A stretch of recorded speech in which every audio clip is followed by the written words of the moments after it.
Hey guys, it's me, Michi. Long time no see and really sit down and talk to. I just want to tell you guys thank you so much for those of you who hung out with me and have been faithful followers and just, said, you know what, I miss your videos. I'm glad you're back. Please come back or what have you. I don't take that lightly. I mean, seriously, that's the coolest thing ever because I know your time is valuable and that you don't have to subscribe to my channel. So I thank you. I mean that, especially with the world changing the way that it is. I mean, there are tons of people that you can watch that are out there that are doing a lot of cool things, and you guys still choose to hang out with me, so I don't take it lightly. Thank you. So with that said, I'm back. I'm gonna do videos. I got a new camera. I'm filming on my iPad right now, but my husband purchased a nice camera for me for my birthday, and I was thinking, you know what, I'm not gonna do a video until I get my background and, a backdrop and all that. And it's like, what? Why? That doesn't even matter. Just shoot the stupid video, right? I'm grimacing. So if you see me looking away like that, that means that's because I'm looking at my iPad and I'm not really comfortable with it. So I have to look at this little dot. Okay, so let's talk. Let's talk natural hair. So this is what I want to talk about because I do a lot of this in my just everyday life, just talking to people about natural hair and stuff like that. And I am going to deem myself as being a natural hair coach. No, that sounds crazy, but that's what I feel like I am because I'm an encourager, okay? I'm like, you're not going to relax it today. Hang on in there. Really? Seriously? Okay, so anyway, here we go. Some of the things that I noticed, how about we talk about some of the things that I wish I had known when I first went natural? Oh my gosh. Like, this is my second go around. Like, I've done this twice. I BC'd once and then I relaxed it again because you know what? I didn't know what the crap was going on. I was frustrated. It wasn't working for me. It just sucked, okay? So, and I'm not in the frame and it's hot. This hair is hot, okay?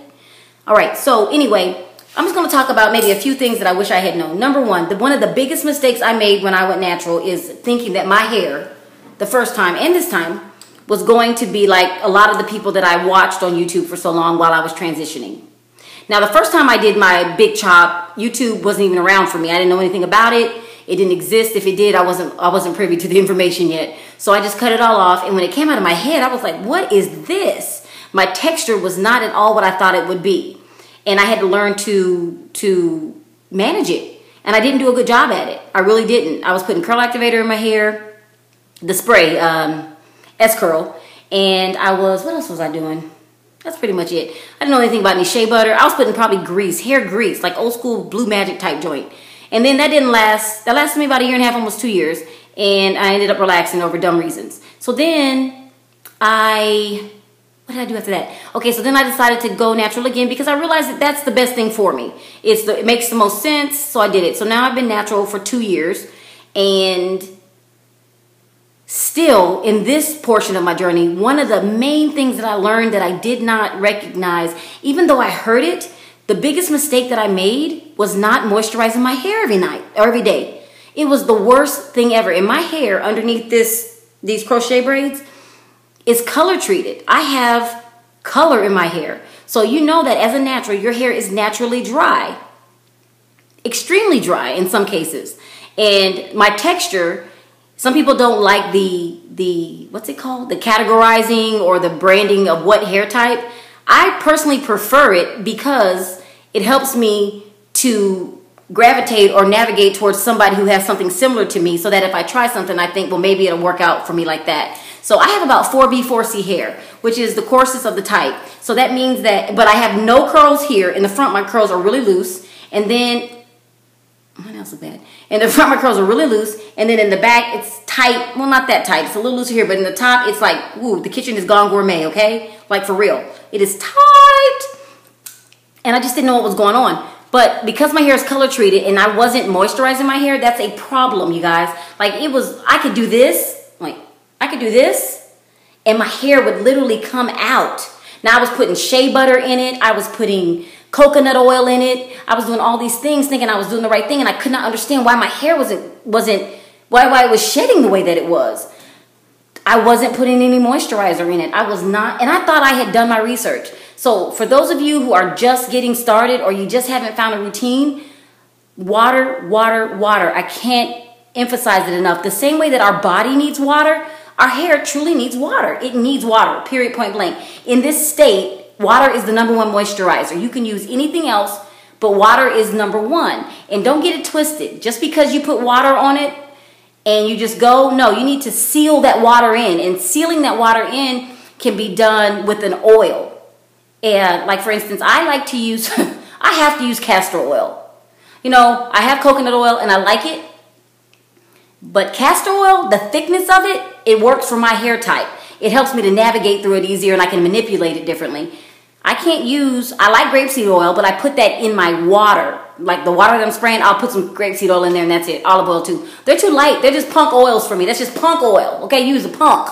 Okay, my hair's like, what is this? Really? Are you really trying to do this today?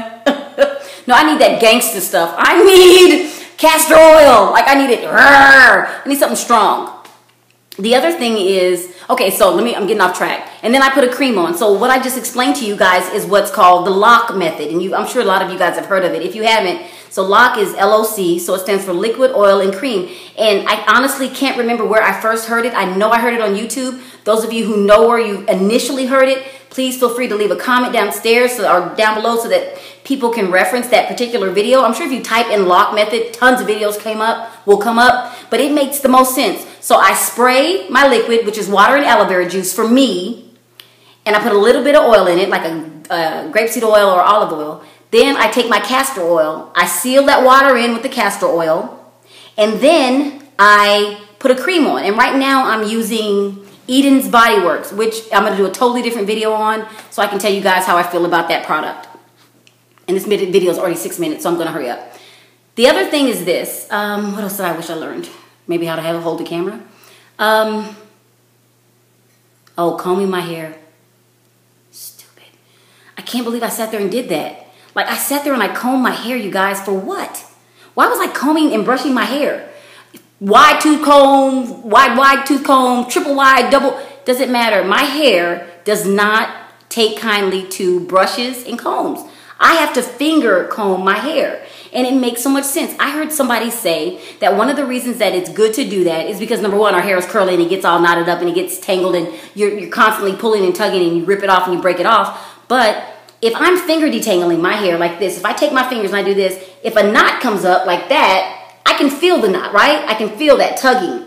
When you have a comb, you don't feel jack because the comb is the one that's pulling through. You don't feel the pressure. You might feel a little bit of tension, but you actually would feel the knot. And that would signal me to take my fingers and open it up like this and continually do that. First time I didn't know that. I'm just now doing that. I have not used the comb on my hair for, I don't know, maybe 5 months now, I guess. I just started doing it. It's the strangest thing. I do not use it, don't use it, don't do it, don't do it, don't do it. I'm going to continue this video. I'm going to stop there. So those are two things. I think I'm going to try to hit up, I'm going to do as many as I can think of. I might have a little series. But you guys, thank you for listening. Why do I grimace? Probably because I'm hot and I'm oily. But thank you for listening. If you're on your natural hair journey and you just, some days you wake up and you go, I don't know about this mess. I understand. But I also understand that it's worth it. So we can do it together. All right, guys. I'll see you in a minute. I'm going to upload another video. All right, bye.